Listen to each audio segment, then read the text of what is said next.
Yeah, mostly my narrative class involves a lot of Alright, just there we go. swimming. Right? Yeah. You don't even talk. I really don't.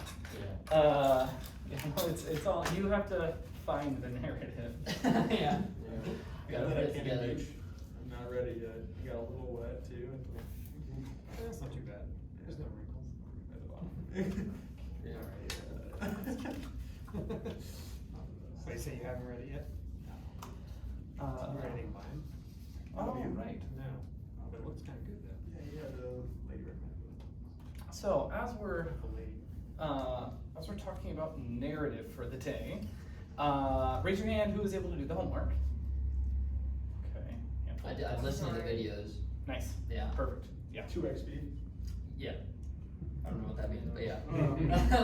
Means you get 2 experience points. Oh, that's right, yeah. Gotcha. Is there any extra pens? Almost level 25. Is there any extra pens?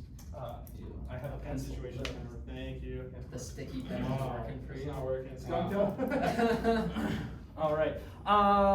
Here's what I would like. What are some questions that, or what is one question that you would like answered by the end of today's sort of discussion about narrative in regards to improv? Is what I'll say. I'll give you a little bit of time to. Oh, right.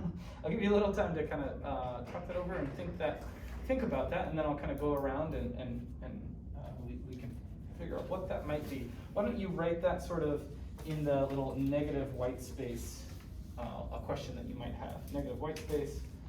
Down there. One at a time.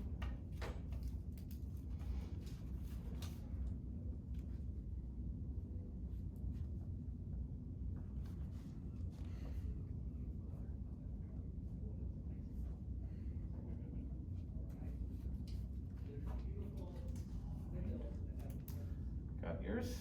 Yep. Okay. Still kind of thinking about it a little bit. Final Jeopardy. I know, right? Do you know he made more money from that jingle than anything else he did in showbiz for Griffin? Really? I mean, yeah. Not only that, not only probably because of the show, but like SNL or any other show that ripped it off. You know, like wanted to do a little parody. Probably made a little bit of money off that, yeah. Did you make money like that? Yeah. No. Cool. In fact, every time you sing it, you're supposed to pay him. Right, yeah. Every time you see it, he gets like 25 cents somewhere. Sweet. What's a question that you have? How can you use the story arcs when you're improvising? That's great.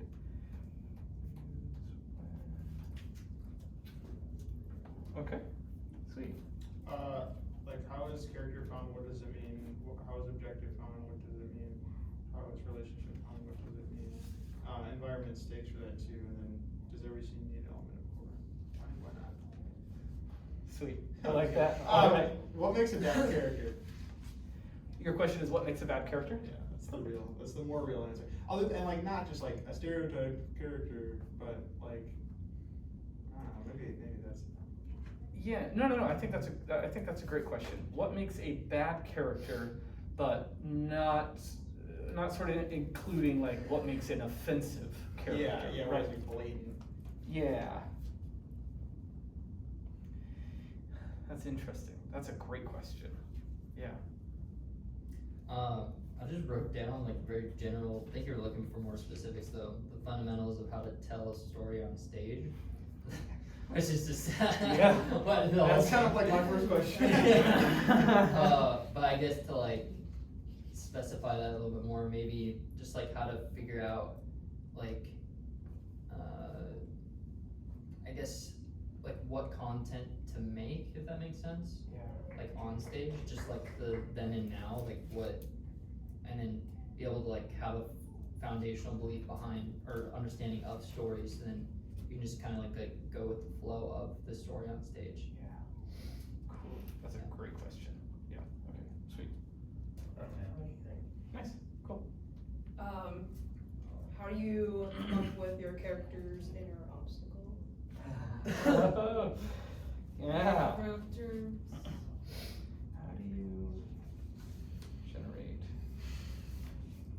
characters and obstacle? Perfect, beautiful. Lovely, lovely, lovely. Okay, cool. So let's. I suppose I should probably begin the recording with just like the business stuff. The recording is under property of both myself and Unexpected Productions, and the use of it cannot be used without permission of both entities. Done. Okay, sweet. So, okay. Let's begin with what are the most fundamental elements of story in regards to like when we were young, learning what a story is. What are the primary building blocks of a story? Who can answer that? Yeah. Beginning, middle, and end. Absolutely. Beginning, middle, and end. And so, why don't you? Oh, funny. Why don't you put that here under story structure, beginning, middle, and end. Okay. Where? Under story structure. Got Story it. structure. In between the line and. Right on the line. Beginning, middle, end. Oh. Yep. Oh. Beginning, middle, end. You're way ahead. Oh, I know. I graduated from elementary school. So I'm kind of cheating.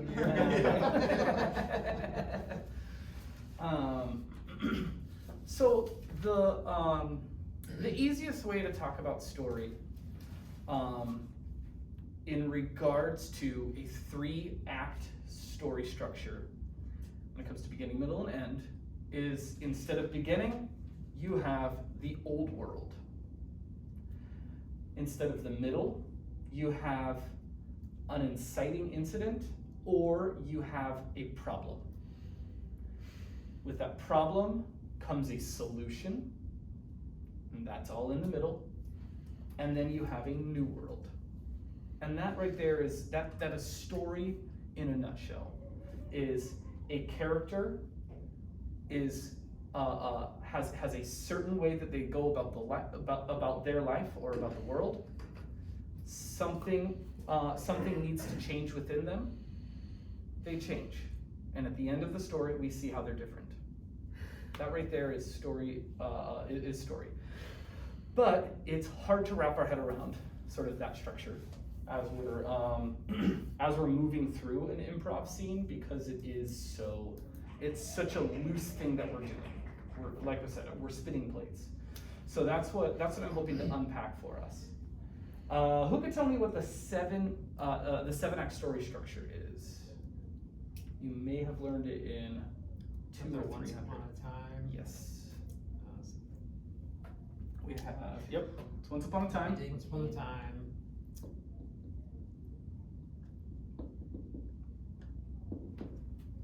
And One Day, is it? Mhm. And One Day. Wow. Until one day. It was Every Day. Every day until one day. Uh-huh. And because of that, and because of that. Okay, yep. Because,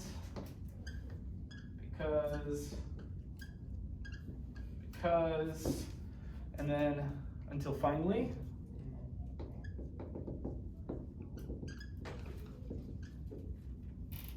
Until finally, and then From then on or something? every day since then.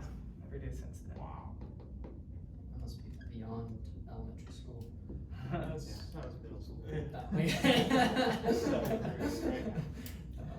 Definitely wasn't paying attention in middle school. So this right here is our story, right? Or is like a story structure, and this is something that like Pixar uses in storyboarding.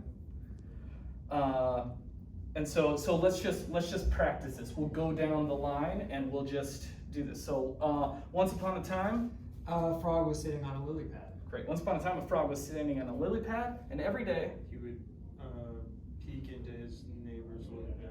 he would peek into his neighbor's lily pad until one day. The neighbor peeked into his lily pad. Until one day the neighbor peeked into his lily pad. Because of that, The frog decided to take it a step further the frog decided to take it a step further because of that. Because of that, they became enemies. They became enemies because of that. The frog jumped onto the other frog's lily pad. Until finally. They hugged. Oh. And every day since then, They had tadpoles. there we are. There we go. Tale as old as time. Two perverts. Yeah. It took Taylor's all this time. Yeah, right. Very good, right? So through this structure, we're able to tell a lovely, cohesive story. One of the things that aided us is that we kept it really nice and neat. We didn't add anything else, right? It really all came from the first line. Once upon a time, there was a frog on a lily pad. All we used after that was frog and lily pad, right? Peeked into another lily pad, right? Until one day, the other frog peeked back, right? Okay, we're keeping it really, really simple. Because of that, they took it a step further. Because of that, they thought they'd become enemies. We've got tension, we've got mounting tension. Because of that, jumped onto the other lily pad. Because of that, they hugged, right? Oh, we're not so different. And then because of that, they lived happily ever after, with all these mouths to feed. Right? Easy, a cute, simple, sweet little story that we told. So what I would like is I have on here, you can fill in the blanks underneath the beginning, middle, and end. Why don't you put down where you think the story structure goes? I put 3 hash marks under each of them, and there are less than 9 elements in that. So why don't you take some time to fill that on in next to the little hash marks? Why don't you put where you believe the beginning of the story is, where that separates into the middle of the story, and then finally where it separates into the third beat of the story.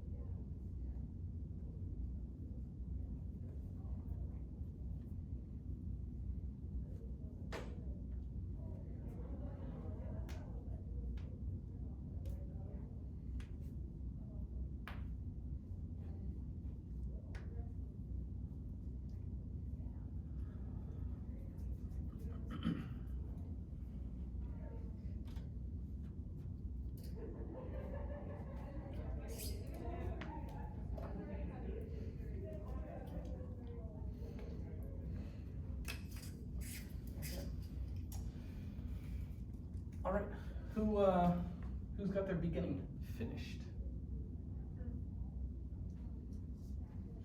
What you got for your beginning? Once upon a time, every day, until one day. Perfect, I love that. Anyone else differ from that? Well, I didn't put it until one day. I put that in the middle. Perfect, and that's what you did. That's what you did as well. That's probably good because you'd have a real blank space if you put that in the end. Yeah. Were we not supposed to have blank spaces? Nope, you totally can. You totally can. Yeah. Great. I love that. That both of those work. Both of those work. What'd you put for the middle? I just put because is and until finally. Because it's and then until finally. Yeah. Sweet. And then obviously you two probably have because of that, and then until finally is that middle or end? Middle. Until finally for me is end. Okay. Great. Sweet. And Mark, what about you? I ended the beginning with until one day and the middle with until finally. Okay. Sweet. Awesome. This is probably sad, but I kept thinking, well, you're gonna go to a commercial break, so you gotta have something. It's good. Like if you got 22 minutes and you got this many of commercials, come on. Yeah, they always put the climax at the commercial. Right? Yeah. I love that. Now you're thinking like a producer. Yeah, that's what's sad about it. Excellent. And so then, where'd you put? What was your ending? I think there was like an extension of until finally, and then every day since then, and then the end. Okay, nice, very good. All of those are correct. All of those are correct. Where, so, for me, I put my beginning here. I put the middle here, and then I put the end here. But really, this right here signals the end. This lets me know that we're now wrapping up our story. We're now in our ending beat. And this right here signals we're now in the middle of our story, right? So it's a bit of a trick question, and I sort of intentionally did that because storytelling is so loose in yes, it has a structure, but the structure is more like a guideline, right? And so we don't need to hold on to it so preciously, right? Cool, let's head on to our,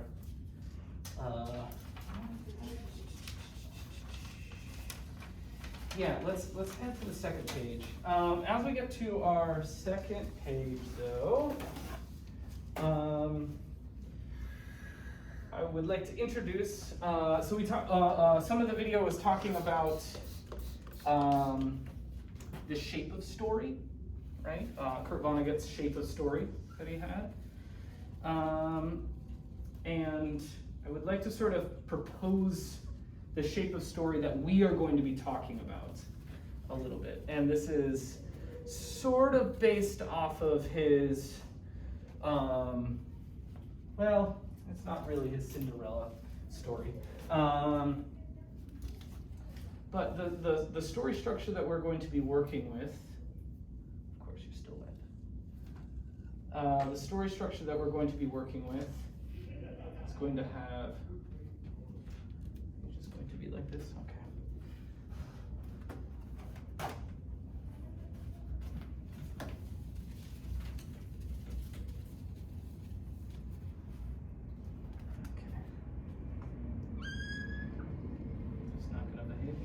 Okay, that's okay. The story structure is going to look like this, where you have your average day, right? Your average day. Your character is more or less going to start below an average day. If they're not going to start below an average day, then as Vonnegut says, we're going to begin with a likable character, but their day has to get below average, right? And then it'll do the same arc. And our ending is always going to be higher than our beginning, right? Because we rarely want to see a story where the character goes through all this trouble and has a worse life at the end, right?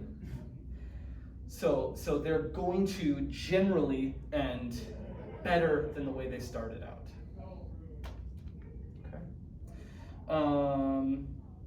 So this is the map that we're going to be working off of. So with this, let's talk about where would we put our beginning? Where if we could draw a line somewhere along our x-axis, where would we, or as Vonnegut says, our beginning to end axis, where would we put that to denote the separation between beginning and middle? Yeah? Maybe like right before it gets to, I don't know, right when it starts changing from. What number of doom? Because 1, 2, 3, 4, 5, 6, 7. What number? Oh, like 2. 2. So like somewhere around here. Right when it starts kind of. When it starts ramping up. Yeah. Exactly. When it starts kind of ramping up. I would say the third dome. The third Yeah, dome. the third dome, Yeah. yeah. Good. Yes, absolutely. In storytelling, we call that rising action, right? So as it starts to increase in intensity or in excitement, as we're getting to our climax, that's where we're going to go from our beginning to our middle. And then where would we put our, where's the distinguishing from our middle to our end? Where would we put that line? The third one after the line. Okay, 1, 2, 3. Yeah. So around here? Yeah. Perfect, yes.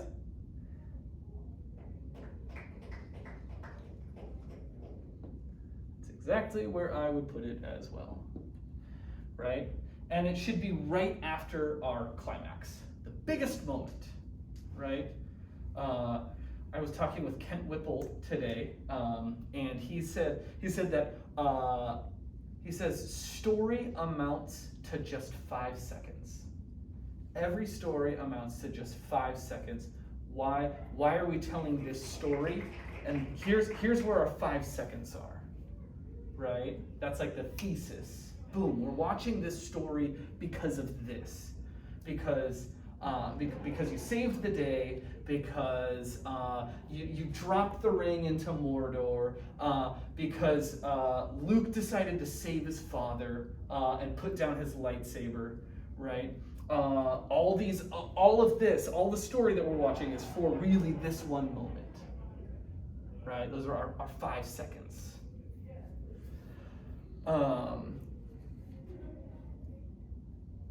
Before we move on, any thoughts or questions that have come up so far? Yeah. Isn't like I don't know, I might be wrong on this. For action, a lot of action movies, isn't there like 2 kind of climaxes? Like the first one is like small, and then the other one is like the main climax. Mm-hmm. Remember? Yeah. I don't know. I mean, we're getting into sort of the nitty gritty of storytelling, and that's totally fine, right? Is really every scene from camera start, or in I guess in every like scene setting, if we're looking in a movie, from when we go from one location to the next, we should follow this little arc as well, right? And so it may be more fair to talk about this in a single scene. Yep. Rather than the course of a whole movie. But if you zoom out, you're gonna generally see this same shape, right? There will be, now it'll probably look something like something like that.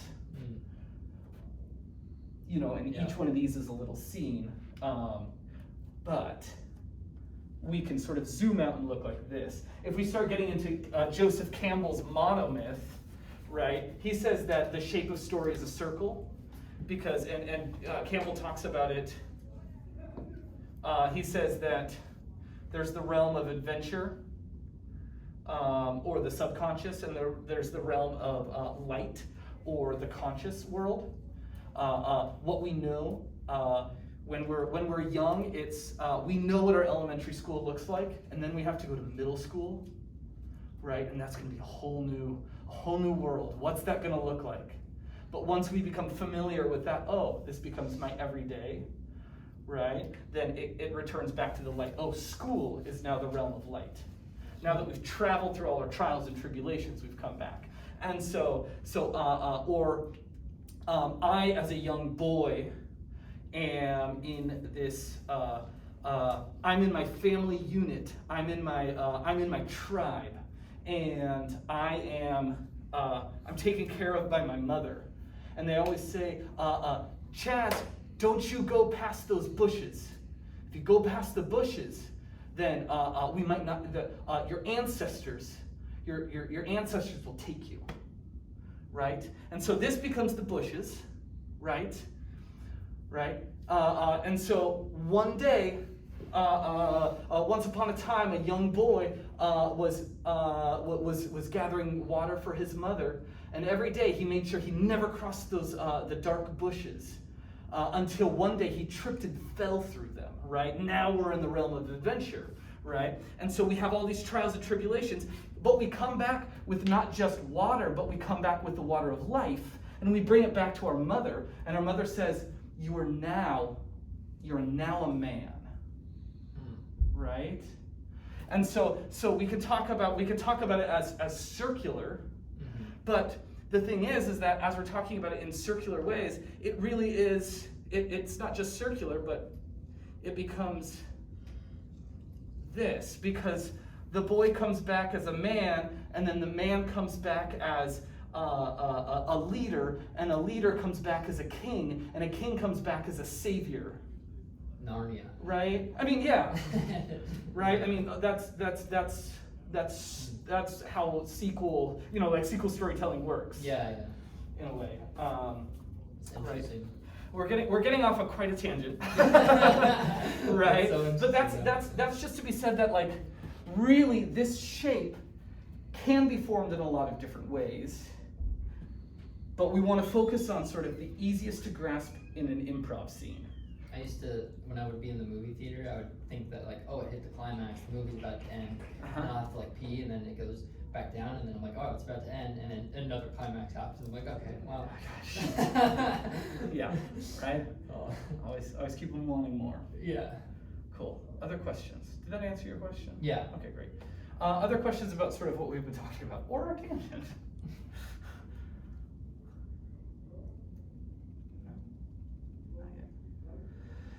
Okay, so what do we need in our beginning? Before we enter into the middle of our story, what is it that we need to have in our improv scene? Core. Yup, that's exactly it. We need core. Do you need the objective? Yes. Okay. Because I'm thinking like that transition seems like it sets up the objective. Sure. And we'll get into why our objective is beforehand, right? So we have the core of our scene, and then we're going to talk about stakes as well. So not just core, but cores. It's our silent S. And let's unpack all of this. Relationship is probably the easiest one to figure out. Well, before we do that, let's actually use our little workbook here that I've given you. How is it found if a person is on stage? First person to state objective, not stage objective. Typo. First person to state an objective is the protagonist. Oh shit! Damn, that's the answer sheet. You could write that down. First person to state the objective is the protagonist. Why don't you and let's have the two marks. You two can work together, and then we'll have the three of you just sort of be able to work together. I'm going to give you. I'll give you 5 minutes to sort of work through this. Why don't your group work from the bottom on up? Why don't you work from the top on down? We'll give you about 5 minutes, and we'll come back to this. So we're answering these questions? Yeah. Protagonist.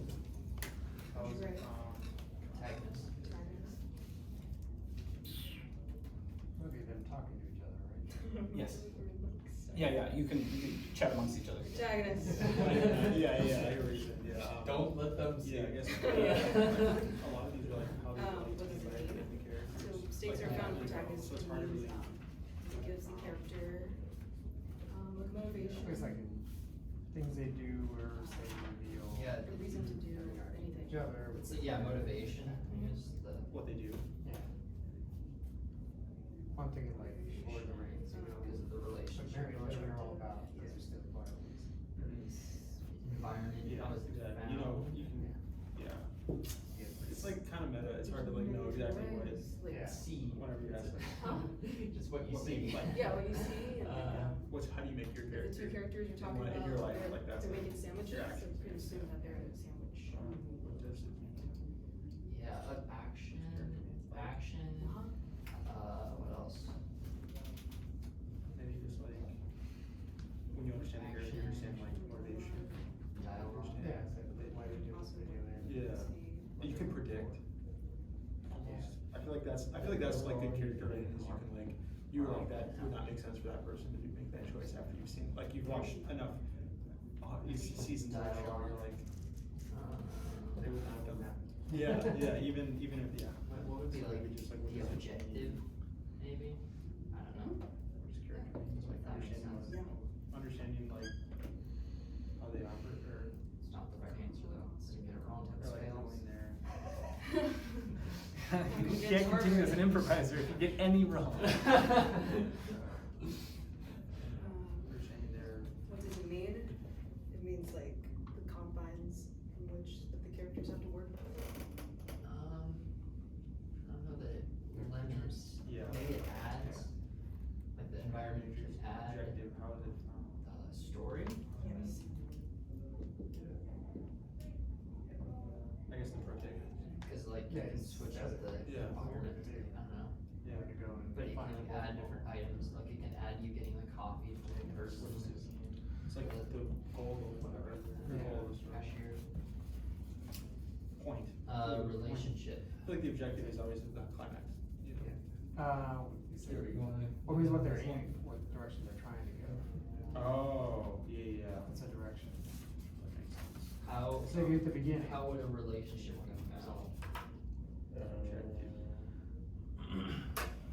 Yeah, what if it's like, were there, direction, almost like direction. What does it mean, direction is story? With the two scene partners interact, Probably kind of obviously. sets up the obstacles. Like how casual do they talk? Do they talk Trying to get forward. formally to each other? There's a lot of moves. There's a lot of stuff in the way, yeah. How they refer to each other? Orbs. Dialogue. Yeah. Tone, dialogue. Relationship. Maybe rules. Oh, yeah, But yeah, that's part of the objective, Yeah. right? It's the.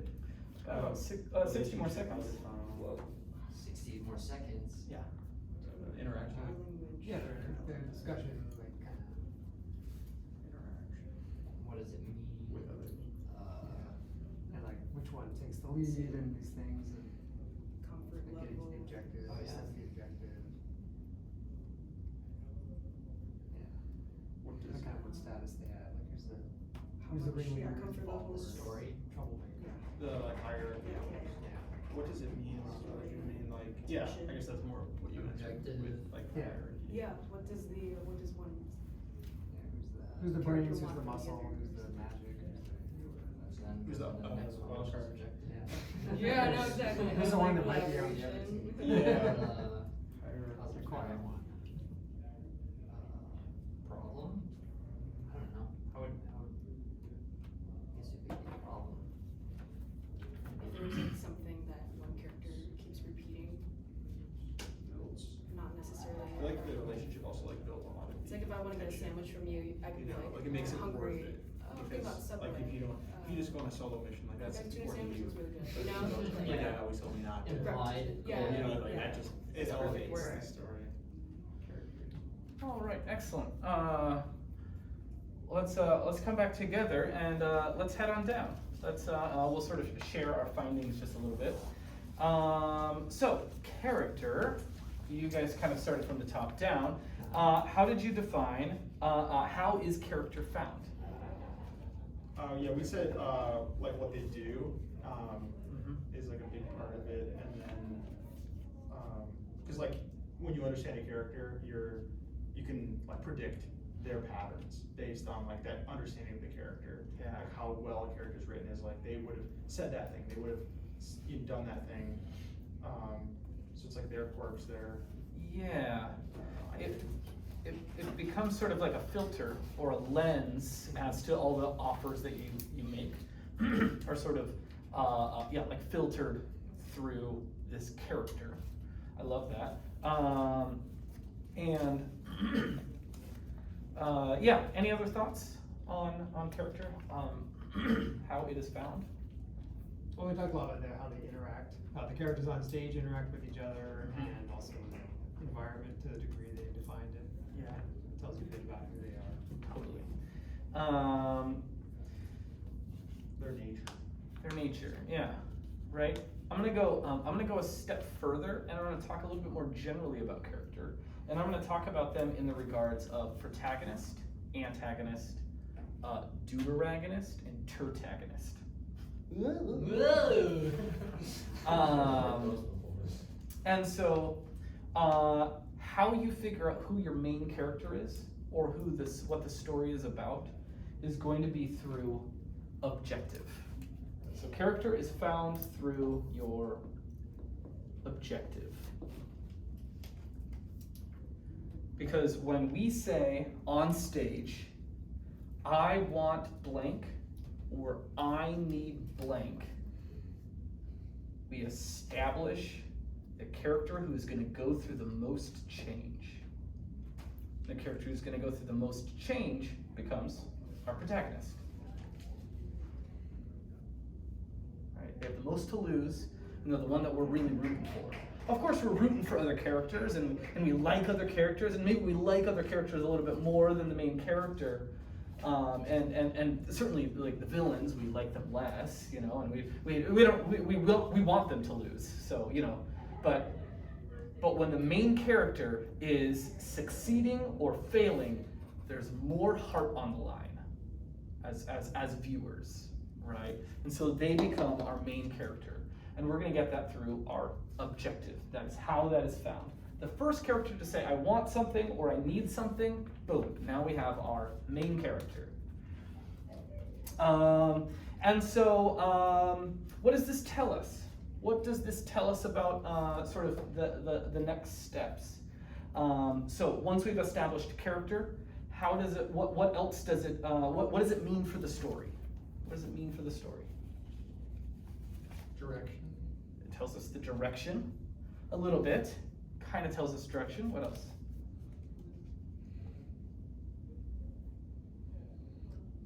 Well, as we said, it gives you kind of the nature of the character. It gives you the nature of the character, Yeah. right? And once we know our characters and we know the natures of the character, now we know their relationships, right? And so we know how they interact with each other, and we know how they interact with things, right? Because your character is going to act differently in different locations, right? And your character is going to act differently with other characters. Cool.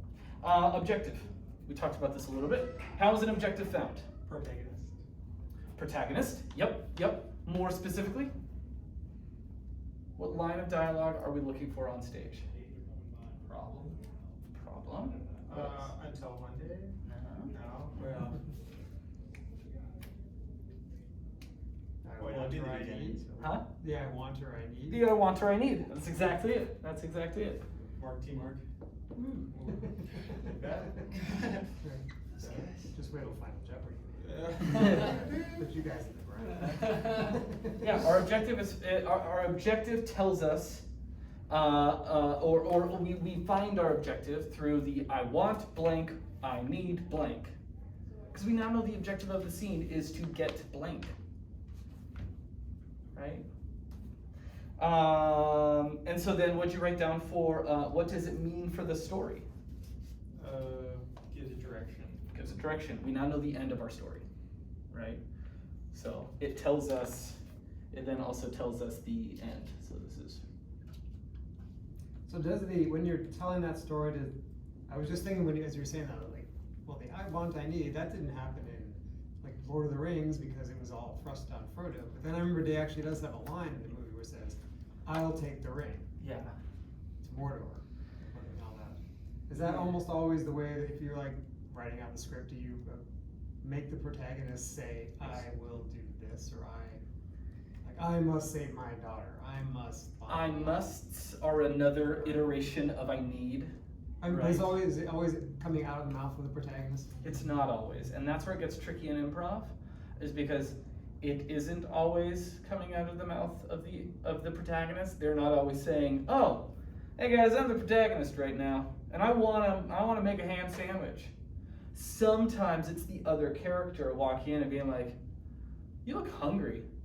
You probably want a ham sandwich right now, don't you?" Right? Now someone's imbued the other person as you want this or you need this, right? And if the person goes, no, I don't want that, that's okay. The character can say, no, I don't want that. But the improviser needs to know, I need to get a ham sandwich, right?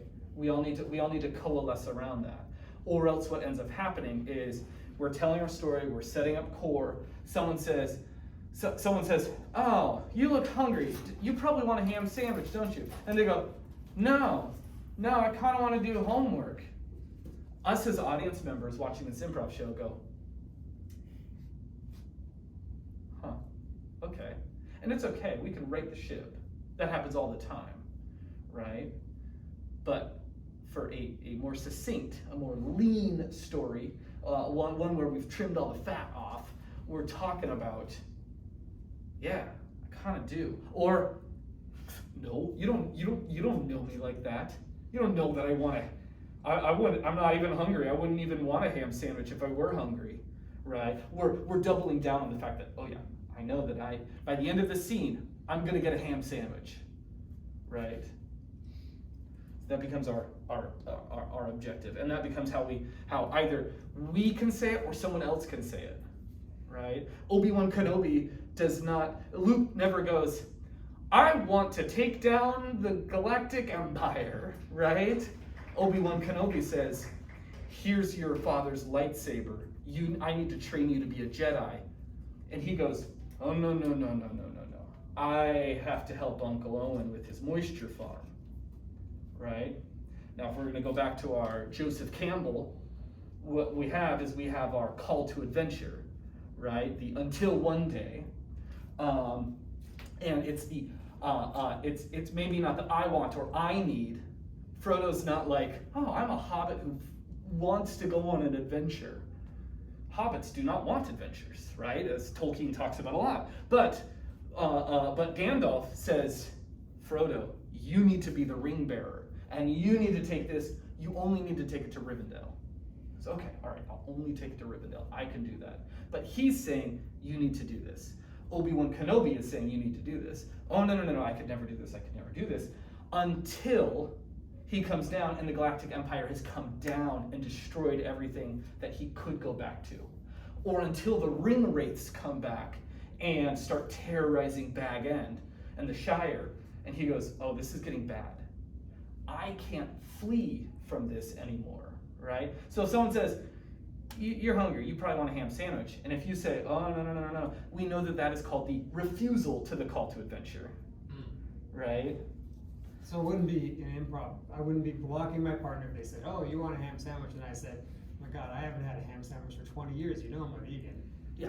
That would be okay, because it would still have the tension of, no, the ham sandwich is coming even though you're saying you don't want it. Exactly. So long, the trick becomes signaling to your fellow scene partner that, wink, I know I'm getting a ham sandwich sometime. Instead of them going, oh, well, I was trying to start an improv scene. Right? Because if you just outright block them, they're gonna feel like, oh shit, now what? Oh, okay, well I guess you're not hungry. Well, how's your homework coming along? Fuck it, I'm in love with you. I don't know. Do you love me back? Right? You know, and then all of a sudden we start just searching for a better objective, right? And there's no such thing as a better objective because all objectives are great, right? So we need to be cautious about that, but what I would say is in that, if you're on the other side of that and they refuse the objective, you know that, oh, it's the character refusing the objective, not the improviser. Unless you're putting the other improviser in an unsafe situation. Then maybe they're blocking, maybe they're like, I don't want that. Come on, no, you really want to get punched in the mouth, right? We're not gonna do this slow-mo. No, I'm gonna fake punch you right in the mouth. Come on, get a little closer. No, I'm not going to. That's probably them saying, I don't feel safe in this scene, right? But other than that, in a story moment, if you say, hey, this is happening, and they go, no, then that's probably, and should be probably taken as an offer of, okay, that's the refusal to the call to adventure. They still need to do that, because we've set our initial objective as this. Yeah. I feel like the refusal is like a tricky one early, like in first few classes, because I feel like most people are like, they don't layer the, I will never eat, like that yeah. Like where it's like clear that they're not just blocking, that they're like, they're giving special attention to the no. Yes. They're like, I hate it. Yeah, please Don't. No, please do not. I do not want to tell this story. You don't. Yeah, and that's why I would say that the refusal to the call to adventure is probably a more advanced move. We want to be in the stasis of yes and, yes and, yes and. So when someone does give us a clear no, that becomes the improviser drawing a boundary of what's safe on stage, right? And so early on, especially if we don't have that initial trust between us, we probably want to assume that if someone goes, no, you go, okay, I respect that, right? As we're advancing, growing more comfortable in our improv, we can start flirting with those next ideas of, that was a refusal. And I know you well enough that like, we can do whatever, right? Those become more advanced story moves that we're able to make. Cool. Any other questions? Yeah. I have trouble like coming up with the objective a lot of times. I feel like it's probably too calculated in my head. So I'll like run into improv block when I'm thinking of an objective. And usually I'll have like my partner come up with it. Yeah. Your objective should come within the first 4 lines of dialogue. And I'm not saying that you should try and do that. I'm saying that it comes within the first 4 lines of dialogue, whether you expect it or not. So the idea is not to be fabricating or generating or making. It's looking around for these things.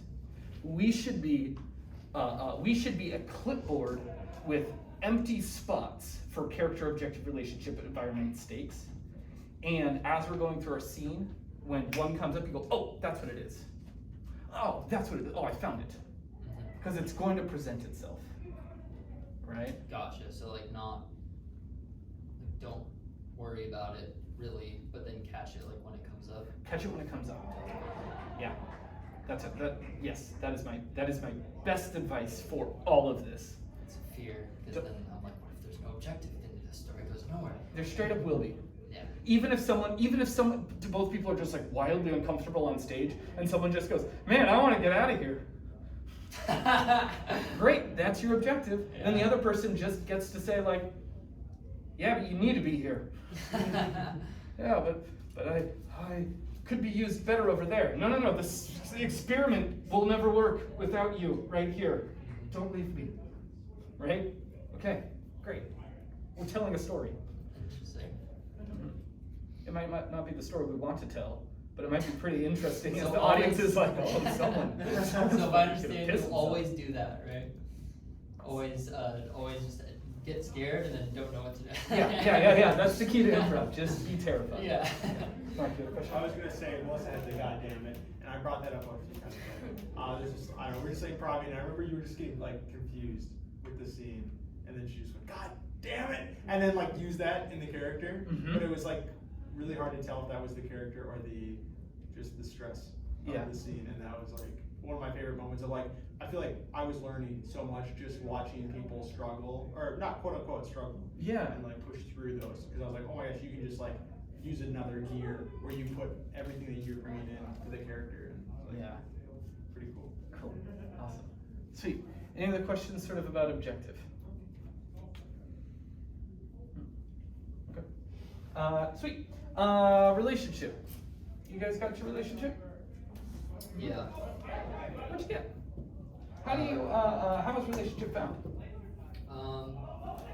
Yeah, so like you're saying dialogue and then also tone, the way that you speak to people. Yeah. Will really tell a lot about it, and then just like the dialogue, like, hey mom, and then hello son, or whatever. And then body language. Yeah. That's really, Totally. Yeah. Awesome. Did you guys get to? We did, but I want to change my answer now. What'd you get to? I would say like interaction with others, so just like more broad sense. And then for what does it mean, or wait? Well, let's wait on that. And then what do you want to change yours to? Yeah. To how they respond to the objective. Oh, yeah. Yes. Mark. Boom. Yeah, absolutely. How they respond to the objective, right? Because if someone says, oh man, I'm feeling real thirsty, I want a glass of water, and the other person goes, yeah, let's get a glass of water for you. Where do we find that anyway? Great. Now they're a helper. Now they get to be your Samwise Gamgee or your Gandalf. Right? Oh, I once grabbed a glass of water one day. It was long ago. I believe it's this way. It's the kitchen thither. Allow us to adventure. Or like, oh yeah, man. Oh, I've always wanted to watch my older brother drink a glass of water. Right? Okay, boom. Now we have our two different kinds of helpers. Right? Or the person goes, you will never have a glass of water on my watch. Okay, great. Now we have our antagonist. Right? Someone who is either going to aid our protagonist or is going to contradict our protagonist. Yeah. Can you have like a neutral person? No. I mean, you can, but they're not going to help the scene at all. Bad character? Potentially. Potentially. I feel like that is like my favorite, is the non-starter. I mean, What's a good non-starter? Just someone being like, what? Water? right? Like, just confusing. Yeah. I mean, you could do that, but you should if You should build it. Right? you should build it. Yeah, Yeah. yeah. Because we need to care about I it, know, right? I Because if know. you don't care about it, I will not care. then suddenly your audience is going to be interested as to why you don't care about it, right? Unless you're just like I could see someone who is ambivalent about this is I'm gonna buy this bottle of water. Hey, can I buy this bottle of water? Yeah, absolutely. Here you are. Here's a bottle of water. Oh my god, fucking A, right? But they're gonna show up, be really utilitarian, and then go away.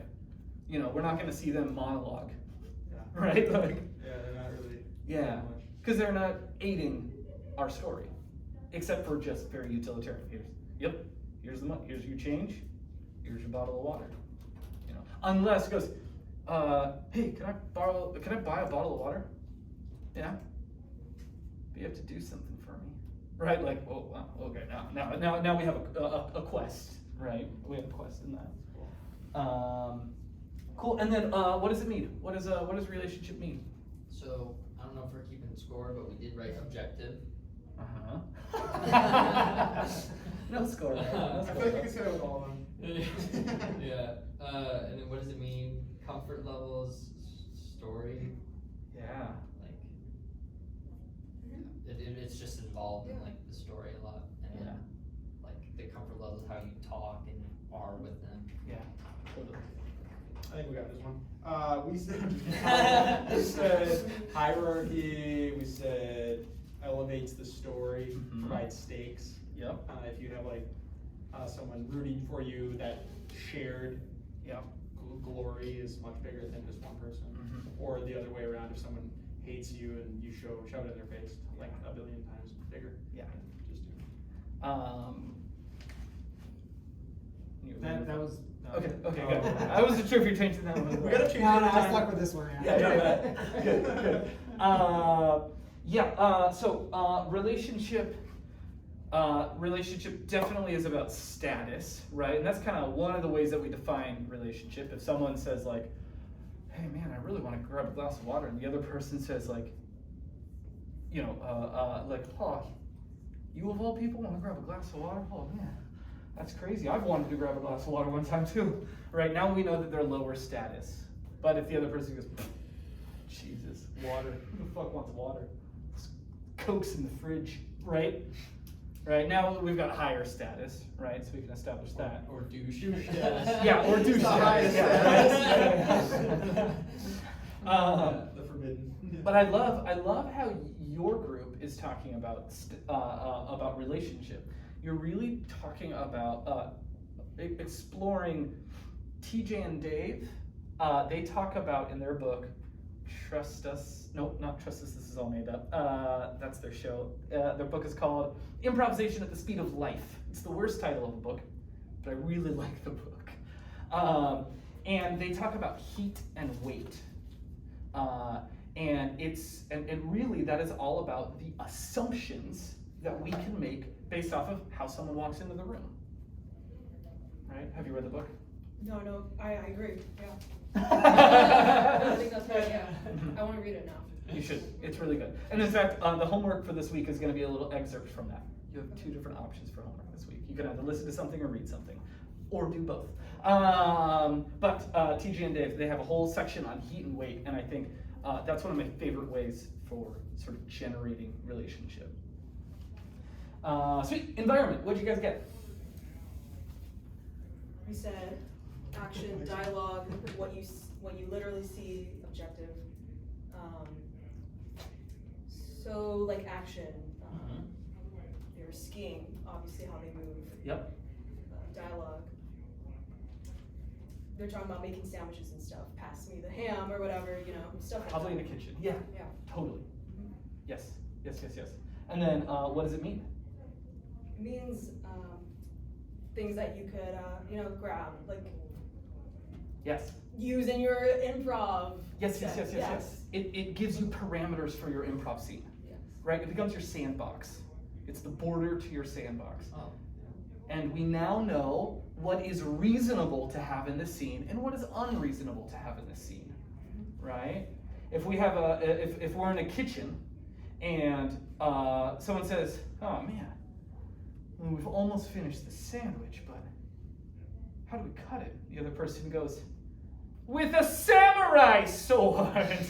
You're gonna be like, "What the fuck kind of kitchen is this?" Right? That is outside of our reasonable expectation for what's in a kitchen, right? But if someone were to just say like, "Oh man, yeah, all the knives are pretty dull here. We have to use a butter knife. It's the only thing I have," right? Our audience goes, "Oh, that's found in a kitchen." If you're in a garage fixing the car and someone says, "Why don't you hand me that blood over there?" People are gonna be like, "What? This is odd." But if someone says, "Yeah, can you hand me a 10 millimeter?" "Okay, yeah, absolutely. A 10. Why don't you grab an 11 as well?" "Yeah, I know how this works." "Great, here you are, rolled under the car." Right? Those are something that's found within. And so we can kind of use that for like, oh, what's something crazy? Oh, what's something expected? What's something unexpected? Right? We can use that. Yeah, what is something expected or unexpected productions? Trademark. To be able to use. So it gives us those expectations. That's what it sort of means. And yes, object work and context clues, right?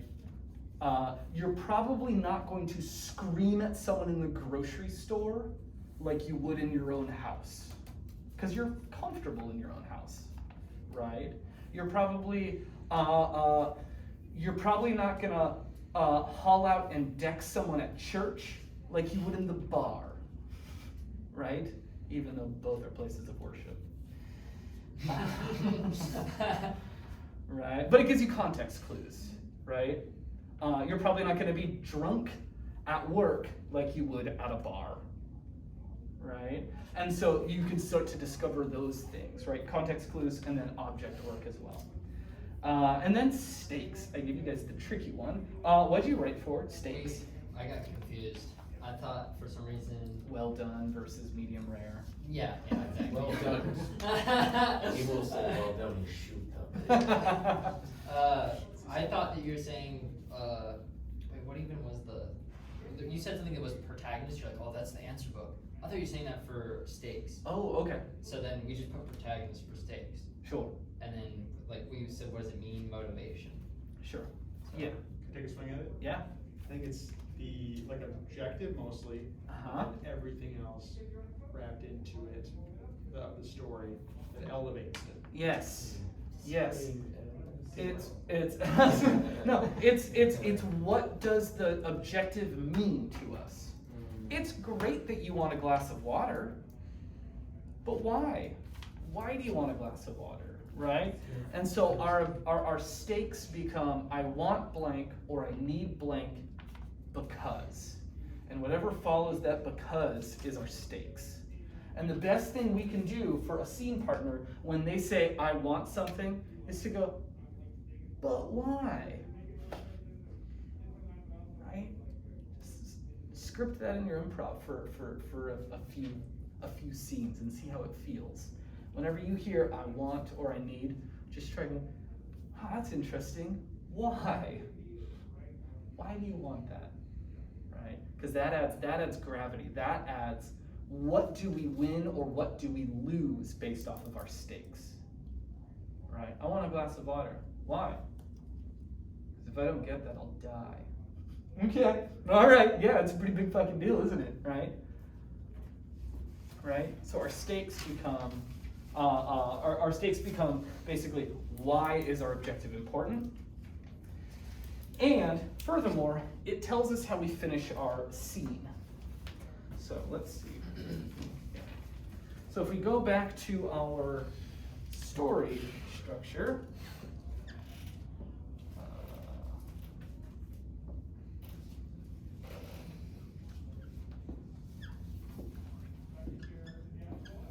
if we go back here, we have all of our core in here. When we have our objective, we now know the climax of our scene. We know what's at stake, what's to lose, right? I want this, I need this. So we now know that the whole scene is ramping up to getting that. And then our stakes then tell us, what is our end about, right? Our stakes then talk about, here. Our stakes talk about the end.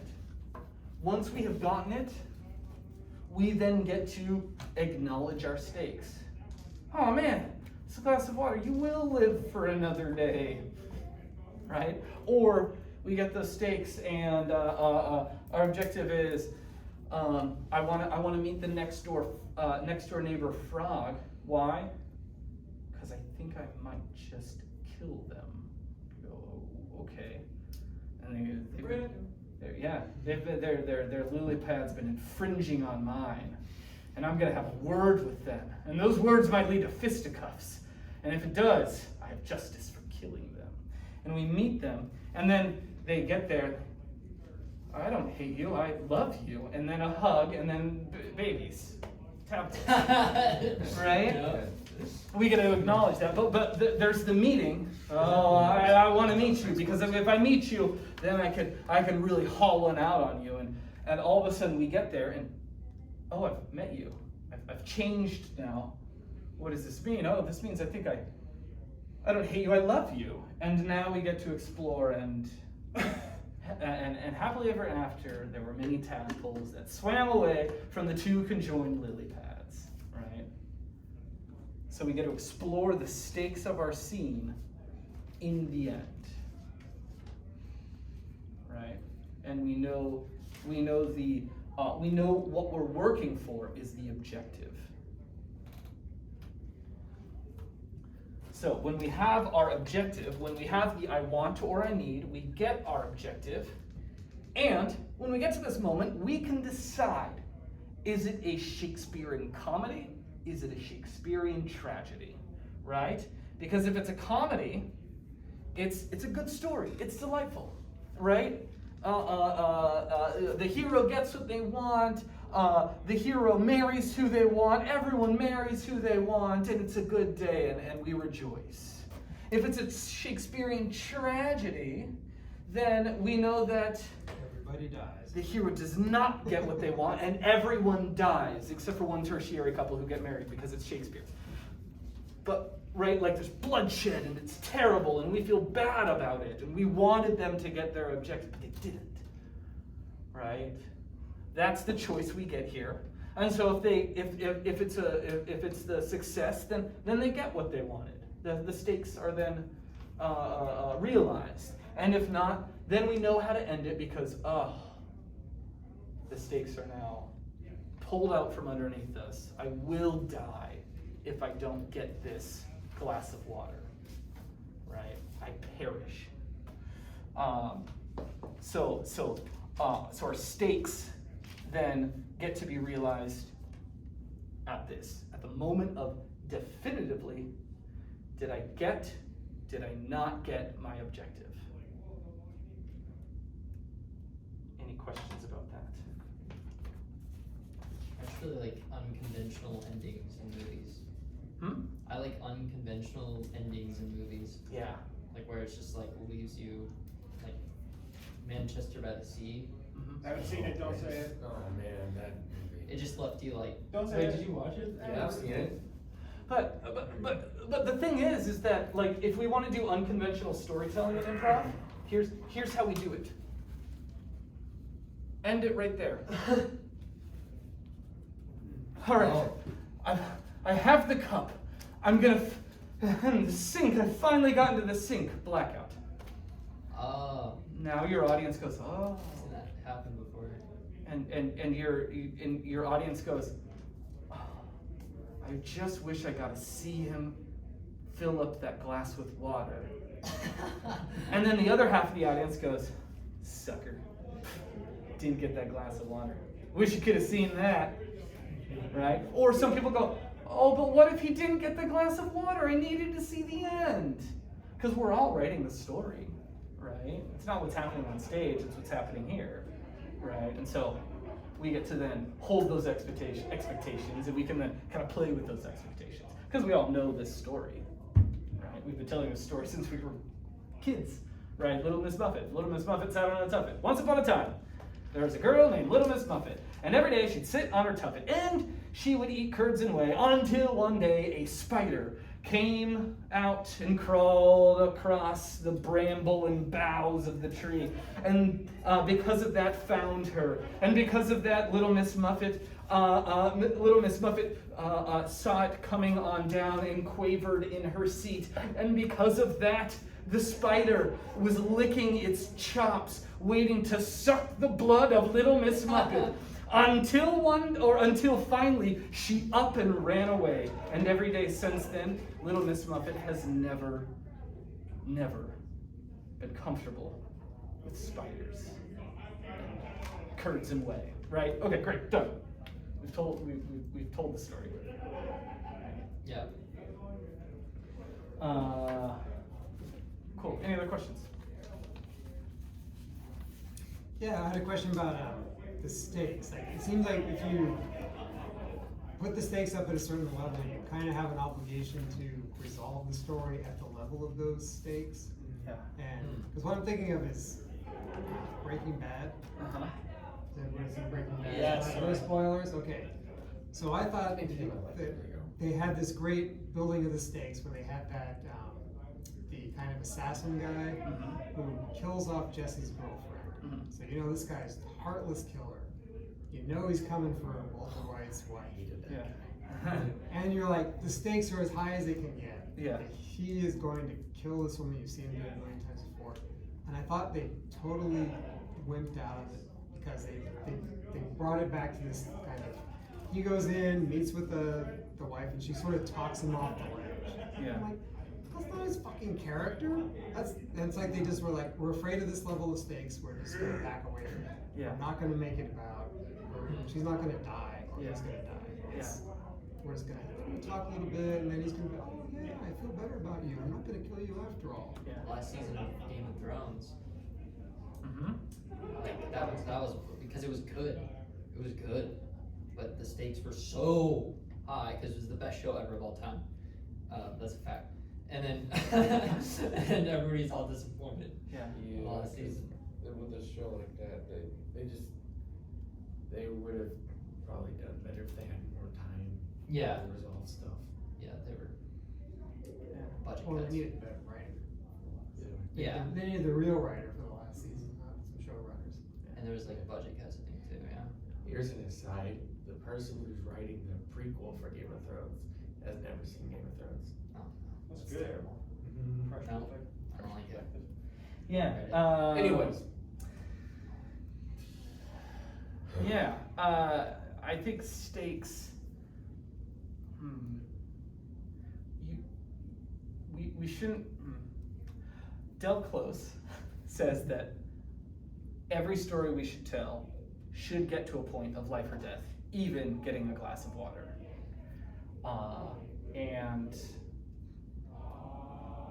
And I think we can do that, but I think really what it's sort of lending itself to is more of a Johnstone idea of we need to live life. We can't live life like it's real life on stage. On stage life is different than real life. And so the stakes just have to be higher. So even if it's, I need to fix this, fix the tire on the side of the freeway, it can't just be because I need to fix this tire. It's because if I don't make it to work again, I'm gonna be fired, right? It doesn't have to be like, if I don't get this fixed, I'm going to die, right? It doesn't have to be that, but it should get to the internal point of what will happen if I lose my job. Be homeless. If I'm homeless, then I'm gonna get swept from camp to camp by the police, and then I'll die, right? There's that. Or if it's if I don't get this glass of water, maybe it's not that I'll die, but it's, I'm getting a bad headache, right? I can't even think straight. If I don't get this glass of water, I'm gonna. I don't even know, but it's gonna be bad. All right, I'm gonna just pass out. Can we go adventure and grab this glass of water, right? But it still should get to a point where we're building up to that objective, to that climax, right? To where at the end it is like, oh, I've almost got it. No, just a little further, The Roomba can make it, right? Like, we need to get to that point to where it is, the stakes are so high. Just have to kind of earn it, right? Sweet. Let's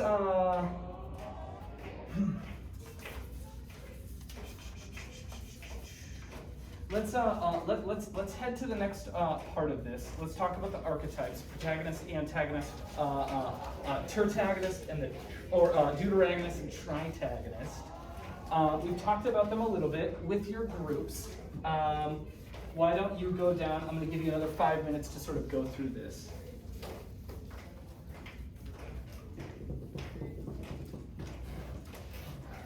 This would be sort of that, and then after that we'll go to a quick little break, and then we'll come back. So here are the fill-ins. We've got protagonist, antagonist,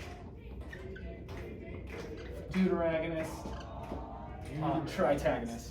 Yeah, dude.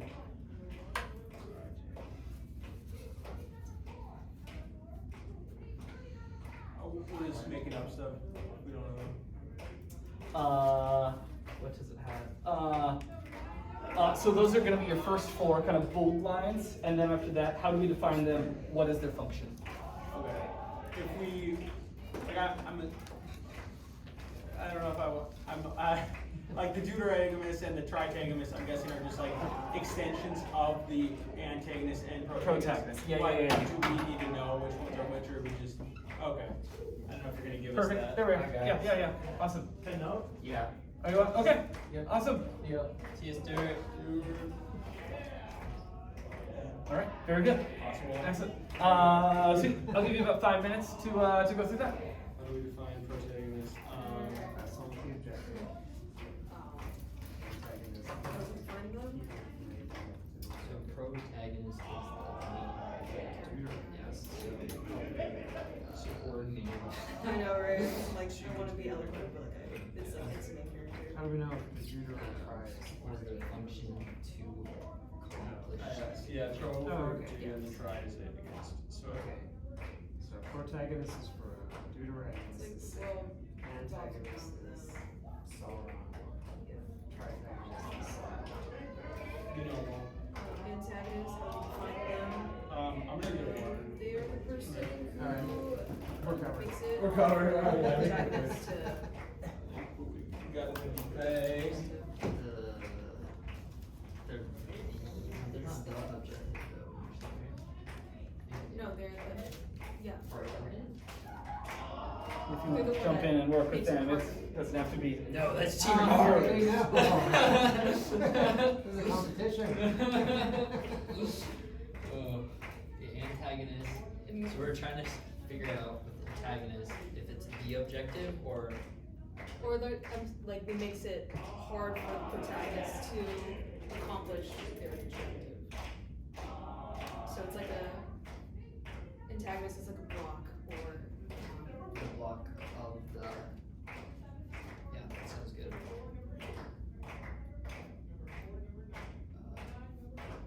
Can they be, do the antagonists, do they have to be opposed to the objective, or can they just be opposed to the protagonists achieving the objective? Like, I don't care about you robbing the bank, but I'm gonna stop you because I hate you. Maybe both. I think it can. Maybe it's both. Because like sometimes the antagonist is the objective, like Infinity War, the Thanos. He was the objective. So just all of the above. That's all we're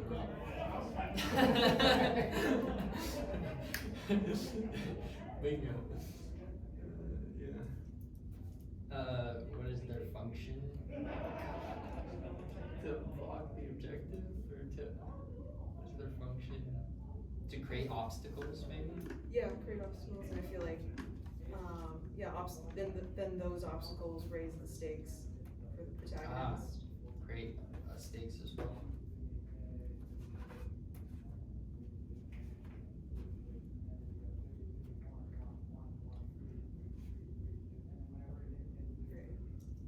Alright.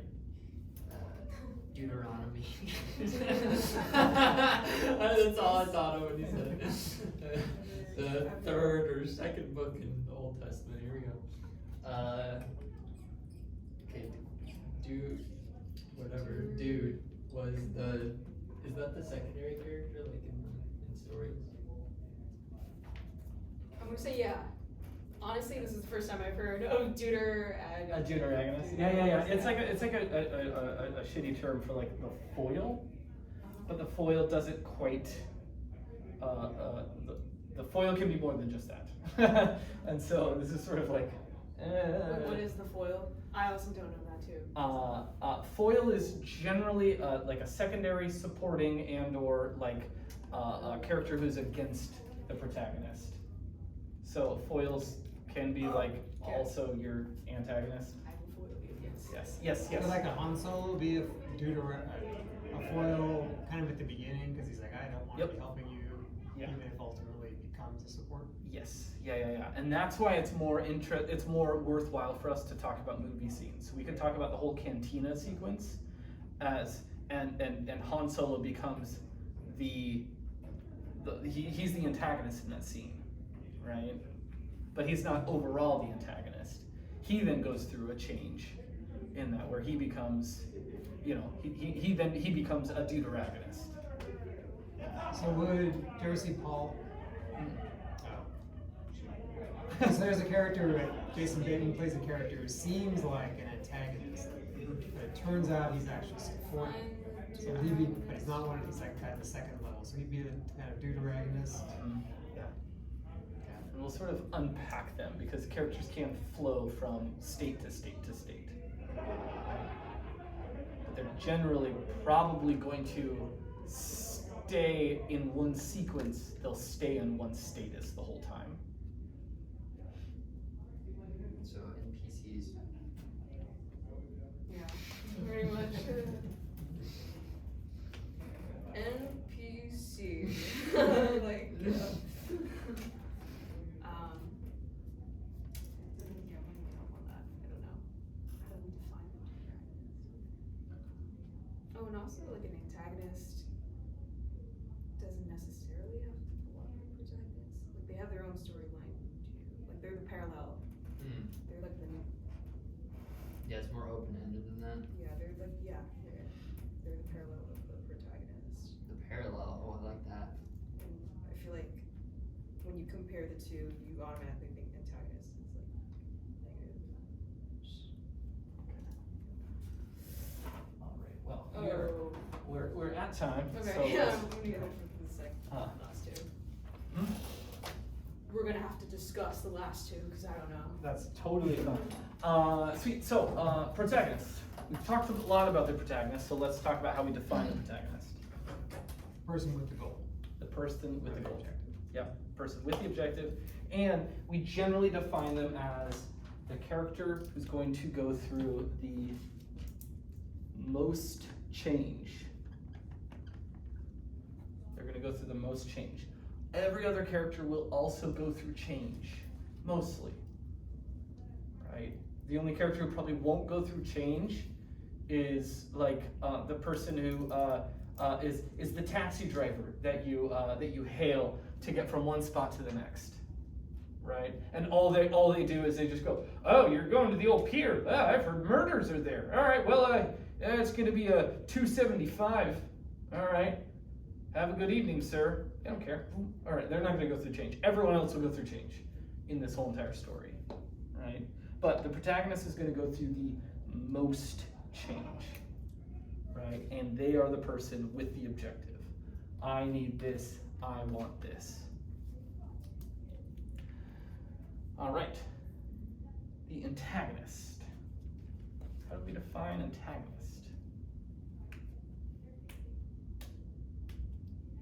Oh my gosh. I really there's like a, this. I'm just gonna say what we said, like the parallel of the protagonist. Mhm. So, the antagonist can also have their own objective, which then can be a block or a challenge or heightens the stakes for the protagonist. Yes. What'd you write down? Block of the objective, or like I just think of them as like part of the objective, or if not part of it, the objective. Sweet. Yeah, we thought like opposing the objective, Yes. or let's say, well, maybe even have an objective that would counteract the success of the objective. They are in the way of change. That's it. It doesn't matter how they're in the way of change. Because if my objective is to destroy you, right, the Thanos example, then obviously Thanos is opposed to that. Right? Yeah. Unless he's just like, nah, I'm fucking into that, man. Or he's like in the, so he's like in the way, kind of wiping out half the population. Yeah. Well, Because he is the person who wants to. Maybe, I don't know. yes, he does want to wipe out half the population. And then if he were to be put into the protagonist realm, then the Avengers become the antagonist. Because they're trying to stop him from that. Right? But generally, he... Who is the protagonist in the end of whatever, I can't remember what it's called, with that? With Thanos in it, who's the protagonist? Because you have all the Avengers, and they're all just kind of doing their thing, and they're kind of trying to stay the same. I think it's Iron Man. I think that's who comes to mind for me. Yeah. Because he's like he like talks to Spider-Man. He's like, "Hey kid," so he's like, "I'm Tom Holland," and then like everybody all like, What did he say? "I'm Tom Holland." What was it? It's actually the only lines he has. Yeah. His agent is like specific in all his contract. Yeah. Only line of dialogue can be. Full disclosure: I am a Thanos sympathizer. Sure. Disclosure. Sure. Yeah, and probably if we were to take that movie all on its own, we could easily sway it we could probably re-edit that movie and make it a very compelling story about how Thanos is the good guy and the Avengers are the bad guys. Right? Good. But the antagonist is going to be in the way of change, right? They are opposing the change somehow. And so if our protagonist needs something, they are going to need the protagonist not to get that. They are going to also need it, right? And they probably need it for nefarious purposes, right? Or at least they should have better reasons to have it, right? Reasons that we root for. Deuteragonist. Who came up with a decent definition for a deuteragonist? Well, this is not as fun. NPC. An NPC, non-player character. Yeah. You got it. Depending on which NPC we're talking about. Yeah. Oh. Okay. Then other than that, I have no idea. Yeah. What about you guys? So we had the person that supports the protagonist in the change, That's exactly it. and we thought Samwise Gamgee. Samwise Gamgee, baby. That's right. Yep, the person who supports the change.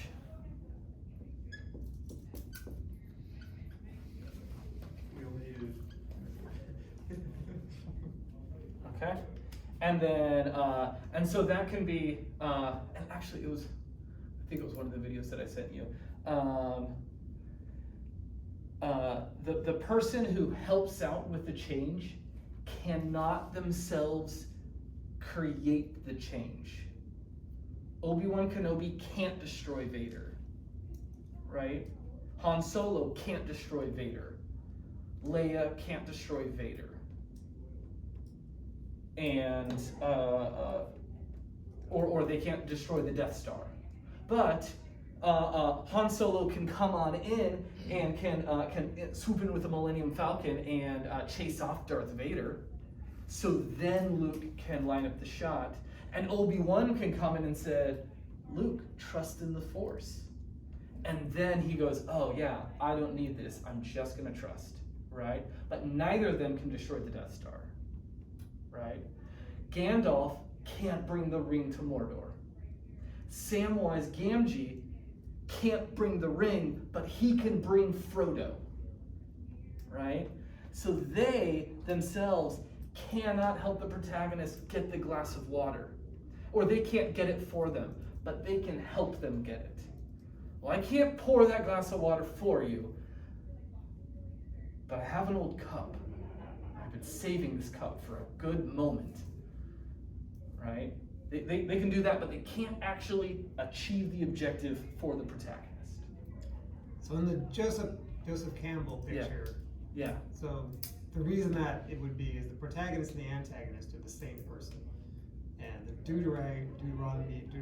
I messed you up so bad. The other two can be anything that can help them, but they could never effect the change because the change is, the story is a metaphor for an internal change, and no one outside the person can make that change for them. Generally, yeah. But I mean, for as far as Campbell goes, you could, yes, it is very much like internal change. But generally in stories, that internal change is still an external thing, right? The idea of the dragon power, right? Really, he talked about the dragon being, I want to be a writer, but I'm afraid of what that might mean for me.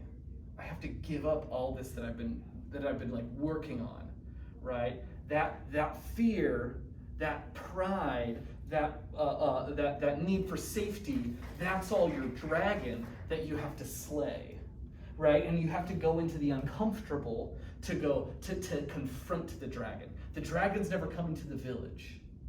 You have to leave the safety of the village to find the dragon, and once you find the dragon, you have to slay the dragon, and once you slay the dragon, you can then take the heart or the blood or the fire of the dragon and you take that back home, right? And once you've finally gone to the writing group and you've convinced yourself, like, I don't really have to give up my old job, I just maybe have to cut back on my hours, and maybe I should talk with my partner and see, like, hey,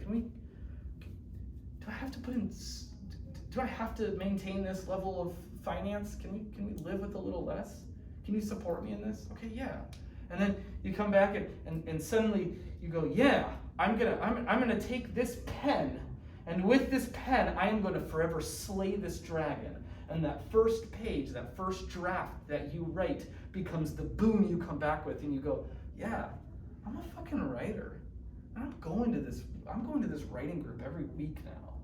Right? That becomes the same story of, I'm going to go out, I'm going to slay the dragon that's terrorizing this village. It's just on the other side of the fence. It's just in the deep woods, right?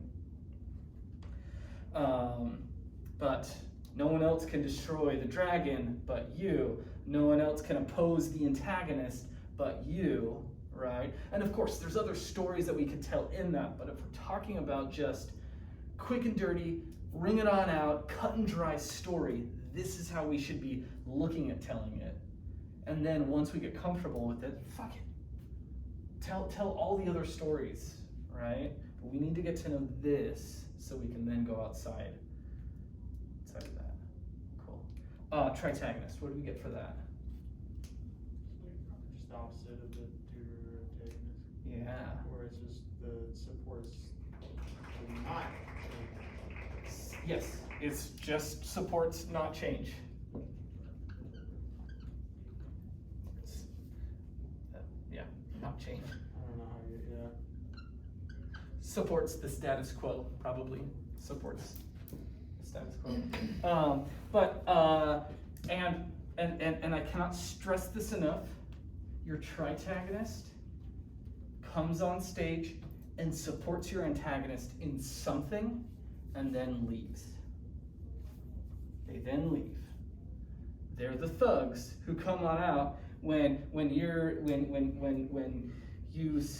like, all right, we just have to, I can't get water anywhere else except for at the end of this pier, right? I've got my cup and it's high tide and I'm just gonna dip it on in and I've got my glass of water. But there's all these thugs that are protecting the pier as your antagonist is sitting there and be like, no one will grab water from this city. You will all die of dehydration. You can only drink Coke. Right? Like, okay, great, yeah. They're evil. They're the corporation. Okay, cool. And so then the thugs come out. They go out and the deuteragonist goes, don't worry, I've got my wrist rocket. Boom, boom, boom. And they kill all the thugs. The thugs, they just come out and they go, oh, we'll stop you. Oh, I'm dead. They don't get up and they don't monologue and they don't go, man, I have a wife and kids at home. I just want to get home tonight.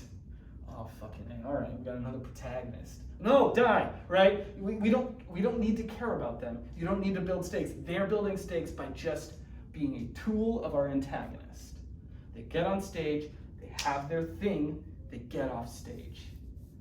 Don't clutter the scene when you're just a tritagonist. Same as the Deuteragonist, as long as they're not trying to overwhelm the protagonist or come up with a different kind of change or they've got a real clever way of doing it after we've already set that up. We don't need any of that, right? Your deuteragonist is just supporting. Protagonist, I just want this ham sandwich. Oh, I know where a ham sandwich is. What if we went there? I could drive you there. Okay. Okay, great. I'll drive you there. Boom, boom, great. I'm helping you out, but I'm not actually, they're not grabbing the ham sandwich. Or even if they're like, yeah, I've got it. We still haven't gotten the objective until the protagonist grabs that ham sandwich and goes, yes, I've gotten this ham sandwich. Or protagonist gets it and all of a sudden a bird swoops by and eats it. No, I'll never eat again. It's a tragedy. And then birds come and eat the person. I don't know, we all die. But like, right, your deuteragonist is not supported, but your tritagonist is even smaller in role. Cool? Questions? Yeah. So I get the meaning is to support, but what's like the deeper meaning with like the Deuteronomy and try whatever. It's just what do you mean deeper meaning? Like it's just like why is it deuter? I don't know, like what do they contribute to the scene? Like what's like I don't know. It's like they support the protagonist, but the protagonist could technically do it by themselves. Or maybe the protagonist can't technically do it by themselves. Luke Skywalker can never become a Jedi without the training of Obi-Wan Kenobi. Okay. But and without his Jedi training, he can't destroy the Death Star. But no one else in that moment is going to destroy the Death Star except Luke Skywalker, and it's because he has the Force. And he would never have had that without Obi-Wan Kenobi. And he never would have been able to get that shot if Darth Vader was bearing down on him. But Han Solo can come on in with the fastest ship in the galaxy, can chase off Darth Vader, so then he can line up the shot. So without that, he would have been gonzo.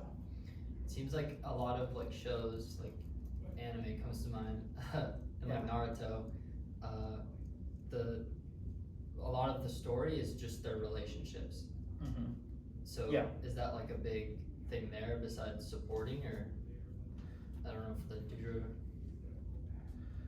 Unpack that. Say that again for me. So like it seems like a lot of what they contribute, the Deuter whatever and the Tri is like the relationship with each other and the protagonist. It seems like the relationship is like the main, I don't know. There's nothing more important in improv than a relationship. Your objective is just a means for relationship, Okay. right? Relationship is truly the most important thing, and that's really what we're going to be talking about next week, is sort of the microcosms of, we're looking at it at a macro scale story. Next week we're going to be looking at it like kind of a micro scale, and when we get into that, it's just relationship, relationship, relationship, relationship. Yeah. Sweet. Cool. Any other thoughts or questions? I was saying that the tritagonist in particular can expand the story by, and I'm thinking of like Boromir. Like he's a Yeah. tritagonist, he's trying to stop Frodo, but in the stopping of Frodo, you learn all this stuff about what it's all about, why it's powerful, why men can't have it, why Frodo is entrusted with it. Yeah. And it all comes out in that moment. And then Boromir dies, so he's off stage. Yeah, 'cause, they can help like, actually that's a lot of what those two roles do, I guess, is expand. It's interesting. I would even say that Boromir is totally a deuteragonist and becomes in a moment an antagonist, right, in that scene, but your orcs are your tritagonist. Your orcs are the one who are just coming in, we're gonna get the ring for Saruman, right? We're gonna come on in with the white hand of Saruman. And they go pillaging and pillaging. And for a moment, he's the antagonist. He's the voice of Sauron saying, I'm going to take this and I could do good. And you start to see like, oh yeah, we're building up stakes for why this ring needs to be destroyed. And then at the very end, he realizes what he's doing and he tries to then oppose. And he becomes back to this deuteragonist for a moment. Let the hobbits get out of here. I'm going to die a hero. Right, and then we have that moment with Aragorn sitting with him saying, you've done what you need to. You've been a hero, right? So once again, you can kind of shift in these roles a little bit, but your protagonist should pretty much always stay your protagonist, in a scene at least. In a scene. Cool. Any other questions before we take our 10? Well, with 10, should we just push the 10 to 10? Push the 10 to 10. 10 and 10 early? Sure. Yeah. 10. I'm good with, it's already. Yeah, I know, it's already not 10. Sorry, 10, Well, 10, 10, 10. Then why don't we just take this moment? If you need to go use the restroom, need to grab some water, you can do that. But why don't we take sort of the story that we've done, and why don't we take? I've gotten on the last page a little bit of. I've got a story structured for you that you can fill out, and I want you to take just take a story that you know and start to map it out. Yeah, awesome. And that last one, story that you know, and you can kind of map it out. Yeah.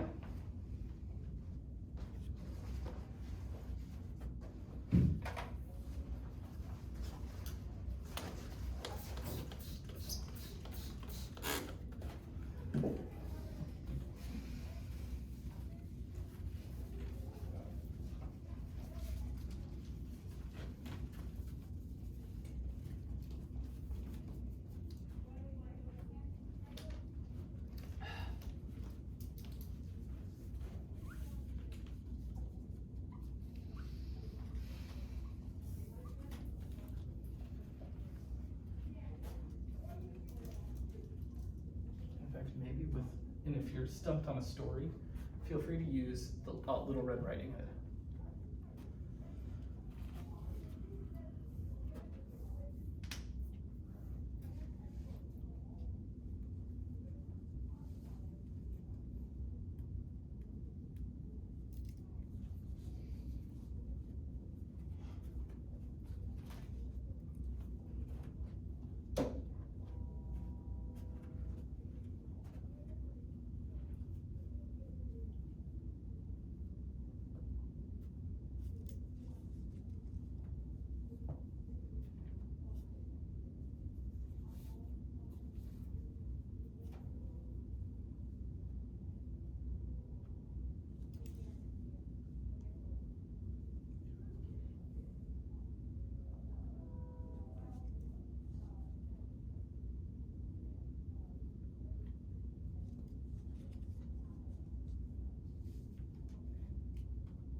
one.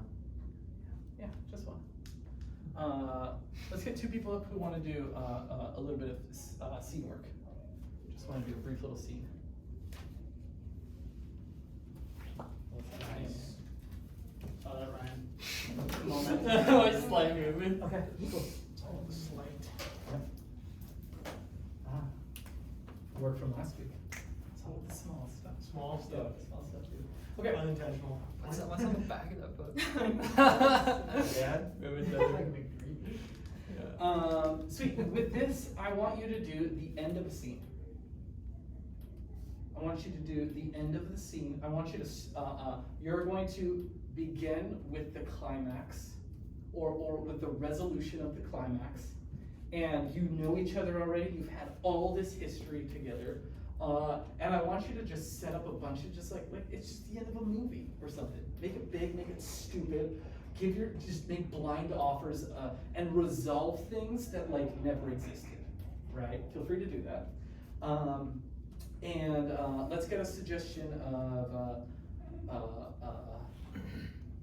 how does a movie end? What's it? Airport. Love. Okay, Reunion. sweet. Airport love reunion. Done. That's it. Those are your suggestions right there. Airport love reunion. And you're doing the end of a scene. All right, and make it big. Angie.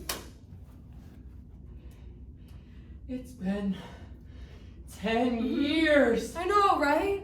Oh my god. I can't believe this. It's finally Yeah. our time.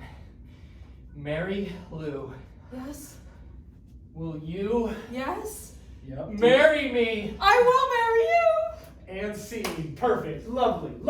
Done. Very good. Was that real? Sorry. I am ordained. So. I'm looking at you, Marks. No, I'm kidding. It's time. To combine our marks. Yeah. Too powerful. One mark rule them all. Yeah. Great. So who do we think the main character is? Oh. Wow. I'd say Ryan. I think so. Yeah. I'm thinking Yeah. Ryan, too. I was on the ride for it. I think so. Yeah, totally. Great. So I want to now do the beginning of this movie. All right, the very beginning of this movie, whatever that means. Feel free to Ryan. I'm going to say you have to stay this character, and you can either be your previous character or you can be a different character. Okay. You can be a different character. Whatever you think makes more sense Okay. in this. But this is the beginning, and we're going to establish the core of our scene and build up to whatever the inciting incident is or the reason why we have to go on this adventure, right? Great, and scene. She looks like your type. That girl sitting right there. Yeah, Yeah. yeah, she is. Say hi. Say hi. I don't know. Should I? You should. She was like looking at you this entire time. Say hi. Where's she looking at? Yeah, look at her. Yeah, I mean, hey, my name's my name's Ryan, and could I maybe get your number? He's a really good guy. Slap. With a blackout, yeah. Blackout and a good old slap. Okay, never talk to me again. I'm leaving here for 10 years. Right? Great. And where was the objective in that scene? The potential. To get the Yeah. What line of dialogue told us the objective? You should go over and say hi. Yeah, exactly. There wasn't an I want to or I need, but we knew when you said, you should, you want to go over there and talk with her. You need to go over there and talk with her, right? You should go over there and talk with her. Oh, I guess I could, couldn't I? Right? And then became, and we didn't establish where we were, right? But we were probably, we were in some public place, maybe at an airport, who knows? That was In my mind, I was in a coffee shop, so I was holding a mug. Right? Yeah. Very good. Lovely. Let's get the other two up. Let's do another. a short little. We'll do the end of a scene, and then we'll wrap around. We'll do the beginning. Already. Take character. Great. To get this scene started, what is? Can I get? What is something that's on your bucket list that you think is unique to your own bucket list? To try out stand-up comedy. Okay, great. This is somehow inspired by stand-up comedy. Where are we beginning and? You're in the end. This We're is at the right end. after the climax, the big moment of the movie, and you're gonna sort of resolve and have all this. Feel free to make all sorts of bullshit promises. All right, and scene. Oh my God, man! I almost fell off my chair laughing. Wait. I gotta sign you. Okay. I just kind of did what you told me to. I went up there and I showed him. You damn well showed him, man. You are gonna be a star. You think so? Yes. And scene. Lovely. Perfect. Perfect. Beautiful. Right? It's like balling. We laughed. We cried. Right? Made it. We fell on chairs. Right? Okay. Very good. Now let's go to the beginning of this scene. All right. We'll go back to the beginning and scene. I got a performance tonight. I would really like you to come out. You know, I'm awfully busy. I'm managing like these two really good acts. I know. I don't know if I And can make it or not. Stevie, yeah, they're good. They ain't got nothing on me. I go up, I kill it every day. Okay, you use that accent when you're talking too? Yeah, it's my real accent. People think that's funny. Yeah, you know, it's fun. I'm laughing Right? already, man. You get it. I get it. All right. Friday? Friday. What time? When do you go on? They pushed me back to 7 Oh, now. fuck up. Yeah, we're getting you on at 9. Yeah, leave it to me, kid. And scene. Lovely. And we've already set up. We're getting you on 9. So now we have your little objective, and you're gonna have an objective where you're gonna have to go up against someone in the next scene. We're like, no, I'm moving them up. Oh, we can't do that. We got the lineup already. We can't change. This is comedy. It's serious business, right? And you finally get it. You come back to him, all right, we've moved you up. Oh man, I don't know. I'm getting cold feet on this. I don't think I could do it. I never should have asked. I don't even think my set's good enough right now. No, you're gonna kill it. My money's riding on it, right? And boom, you do your bit. It's hilarious. There's no butts on seats in the whole house. You come up. God, that was hilarious. I almost fell out of my seat. Right? Then the audience cries. And then they're in tears. Tears. And then you two kiss. Tears. And then And then it's airports. yeah, and it's a really weird power dynamic. And it's really inappropriate. All real. Yeah, it's- yeah. We show everything. Comedy in 1976, right? Yeah. So very good. Cool. Sweet. Why don't you take a seat? Lovely. Very good. Cool. How are we feeling? Reflections. We've done all this work. We've gone through, I mean, a lot of work. Melissa, how are you feeling right now? Thoughts? I feel very good. I mean, when we were talking about core, I think it's kind of given more depth to it. Yeah. Gives me more ideas of how to approach this. Cool. Good. Yes. What are your thoughts? How are you feeling? Yeah, that gave me the fundamentals that I was looking for now it's just like, I think the important thing is to be conscious of what's going on in this next couple weeks or whatever, or try to be as conscious if you can of these aspects, and then as you do them more and you practice them more, then it becomes fundamental, and then you don't have to think about it, and you can be in the moment, and then you can join Second City, and then in Second City they say, hey, what's up, man, and then you go to SNL and you become famous, and then It's a you really get drugs. direct route. Yeah. Yeah. Everyone It's kind of in conventional, top. but Yeah. Pretty basic. Yeah, everyone on SNL right now, I've taught. Yeah, that's what I figured. That's really what I'm saying. Yeah. Yeah, totally. Yeah. I think for me, the biggest thing, and this is not going to be satisfying for you, is that I just wanted. I feel like when we got to do it, I was so excited to have a story that I just did not give a shit Yeah. about anything, and that was because I was just 2.5 hours of like kind of slower stuff, Yeah. right? And then you get up to it, you're just like, I feel like it's like waiting, it's like fishing. You're just like waiting to go fish. You got something on the line, and you're just like so ready. Yeah. So I think this is good work because it does build to those scenes, Yes. but it's also like, I feel like it's important to, I don't know, kind of savor those moments. So like when you are having a good ratio of base stuff Yeah. and then also performing, because we do mostly performing, and then it's kind of like you're ripping off that Band-Aid a lot. Yeah. Where Yeah. this, like, that was kind of a big moment where we like built that, and then we gotta like really have fun with Totally. Yeah. Yeah. And all this theory isn't going to cement itself in a night, right? Yeah. It's going to take practice, practice, practice. How are you feeling? Good. I just was looking at the story, or the question that I asked at the beginning, and I realized up until about 30 seconds ago, I said, oh, well, I still don't know how to use the story arc. But then when we got up and did it, particularly when we did it out of order, I'm like, oh, I sort of see how that works now. I don't know why doing it out of order made it stick, but I did. Yeah. Yeah. Right? Okay. So, anyone feeling a little bit overwhelmed with the amount of information that we're being asked to digest and do in a scene? Yes. Yeah. That's good. That's good. Because I don't want you to use this in a scene. It's not for scene work. This is for watching scenes off stage and watching scenes from an audience. And it is how you can participate in an improv scene when you're not on stage. This is what I do when I'm off stage watching a scene going, how can I support? How can I support? And I go, okay, they got the core.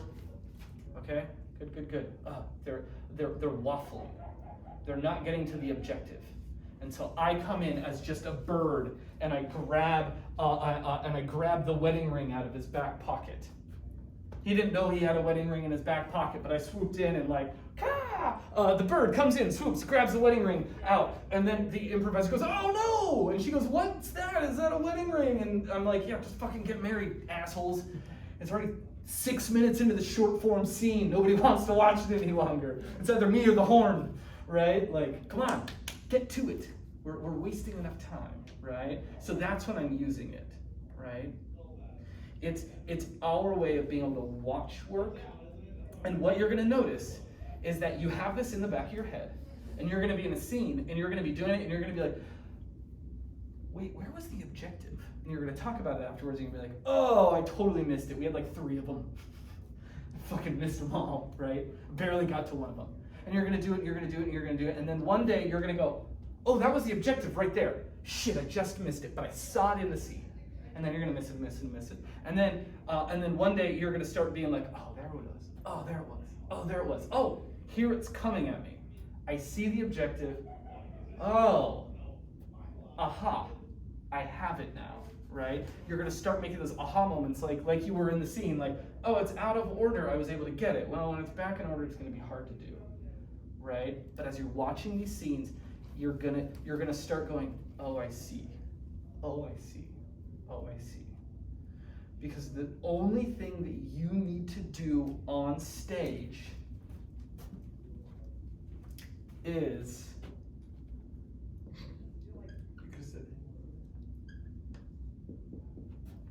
that's it. You just have to yes and each other. That's all you have to do. Now, we've talked about Kurt Vonnegut, we've talked about Joseph Campbell, we've talked about the 7-line story, we've talked about like Randy Dixon's theories on narrative and how he works those things. So I want to talk a little bit about Andrew McMaster's, who Afra mentioned, his theory on improvised narrative structure. And here's what it is.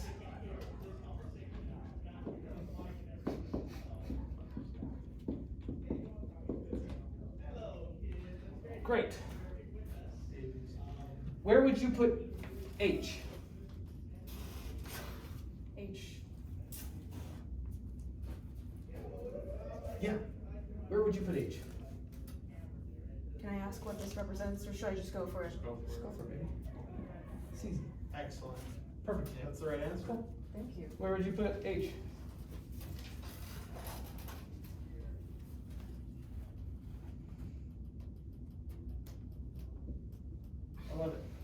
Sweet. Where would you put H? I didn't know where it is. Wrong. Okay. Thanks. Yeah, that's Nice. double up. Okay. Sweet. Double up. So Where would you put H? On your right, right? Okay. Perfect. I love it. Why did you put it there? I mean, it comes right after G, it makes sense. Sweet. Linear. I love it. Yeah. Yeah. Why did it go here? Usually H's are in the middle-ish of words, maybe? Okay. Sweet. I don't Yeah. think there's any evidence to the rest. I love that. Like, Yeah. What? Yeah. When? Why? I just thought, like, just symmetrically Just felt felt right. If there are some things in life you don't, it's like second nature. Yeah. Not to, just. Yeah. Just felt right. Yeah. I put it there because I thought it would kind of go like pom. Like just I having love it. pom got kind of repetitive. Cool. Yeah. Yes. All of those are right. And that's the thing. I would have put it here because the pattern I had was every letter that had straight lines goes above the line, and every letter with a curved goes below the line. That's what I was thinking. But it doesn't matter, right? It doesn't matter because what we are doing is we are just we're giving the stuff of story. And like we were talking about earlier, where we can just not show the ending, we can cut it off right as the protagonist is about to get to the objective. What we're doing is if we've done our job as entertainers right, we have told a compelling enough story and our audience is putting all these scenes together. They're weaving it all together and they're filling in the blanks. They're like, oh yeah, of course. That makes sense. Oh, I've been there, right? They're finishing the pattern because they're the storytellers. We're just giving them the stuff of stories. Just like beading, our audience members we are giving them beads and they're creating their own necklaces. They're creating their own bracelets. We don't have to give them a finished product because we're just making it. And so we go, here, take the stuff of story. Now you put it together. We've created these beautiful, beautiful scenes and gems and moments. You get to do it.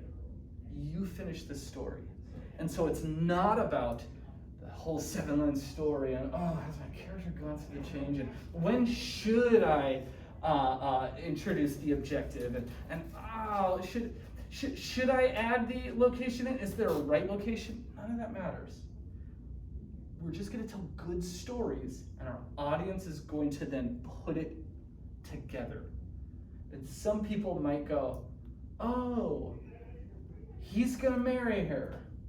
Oh man, she's never going to go for that. This is a story of heartbreak, right? They're going to all have their own little story.